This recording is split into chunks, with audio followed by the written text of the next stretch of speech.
میرے نبی پاک صلی اللہ تعالی علیہ وسلم نے ارشاد فرمایا، ایک بستی میں 2 3 4 نیک لوگ رہتے تھے۔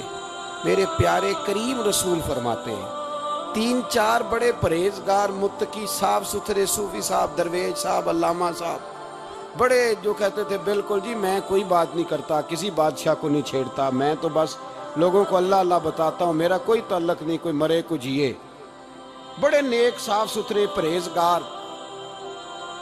باقی ساری بستی گناہ کرتی تھی۔ نبی پاک علیہ السلام فرماتے ہیں رب کریم نے کچھ عرصے تک مہلت دی، پھر مشیت خداوندی اللہ کا قانون حرکت میں آیا تو کہا جبریل ساری بستی تباہ کر دو، تباہ کر دو۔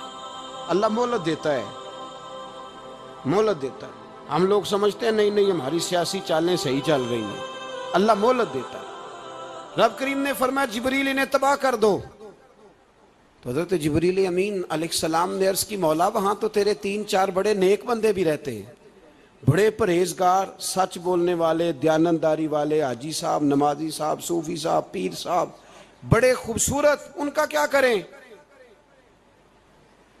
تو میرے محبوب پاک علیہ السلام فرماتے ہیں رب کریم نے فرمایا سب سے پہلے انہیں تباہ کرنا، سب سے پہلے انہیں سب سے پہلے، اور الٹ دو بستی، پہلے ان کا نمبر لگاؤ۔ یا اللہ ان کی کیا غلطی ہے؟ تو غلطی سن لیں، غلطی یہ ہے کہ انہوں نے 2 صفتیں پیدا کی ہیں، اگلی 2 پیدا کیوں نہیں کی؟